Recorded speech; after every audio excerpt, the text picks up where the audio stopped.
Good evening, everyone. Welcome to my kitchen. For anyone who's new here, my name is Rochelle. I do gardening and cooking from scratch content. So if it's something you're interested in, you can like, follow, comment, share. Today, I'm coming to let you guys know about my taco seasoning recipe. So a couple people did ask for me to do a video on it. So that's what we're going to be here to do. So I came across this recipe. It's probably been about 7, maybe 8 years now. Unfortunately, I don't remember where I found it. At this point, it's been so long.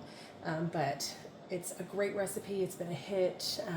I've done, taco bar birthdays. We do regularly Taco Tuesdays. My kids absolutely love this. This recipe will work for 1 pound of ground beef. So let's get started. So the first thing that we're going to do is to add our garlic powder.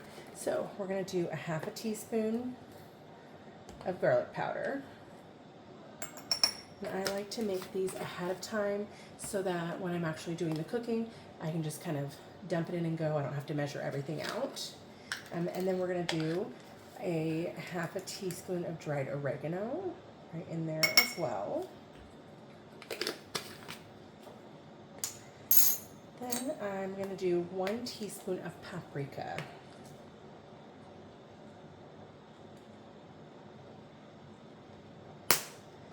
And I came across this recipe. I was looking for something because at the time I just kind of noticed some of the weird things that were in certain things that you'd buy from the store. So like with taco seasoning, it started because I realized that there was sugar in taco seasoning, and I didn't understand why that was necessary. And it's just one of those things I feel like that is just kind of a filler that they add to a lot of our foods that we don't really necessarily need. So next we're going to do a 1/2 teaspoon of onion powder. So that's kind of what got me going on, looking to find a different way to do things. And actually my kids, everyone has fallen in love with this particular recipe. So this pink Himalayan salt is for a 1/4 teaspoon. So I'm going to do 2 of these 1/8 teaspoons.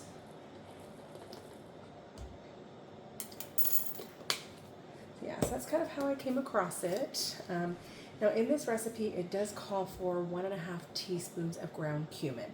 So I like a little bit of in my recipe. Personally, I don't like that much ground cumin. So rather than 1.5 teaspoons, I prefer to just put 1/2 teaspoon, and that gives it the flavor without being overpowering.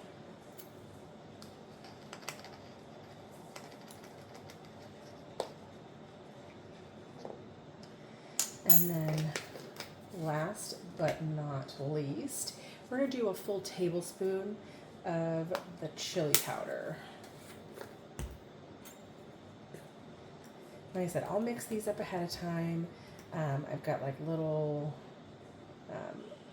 containers like this that I will use, or I have some of those like Ziploc snack bag type things, and then I just kind of use the end of the spoon to mix it all up.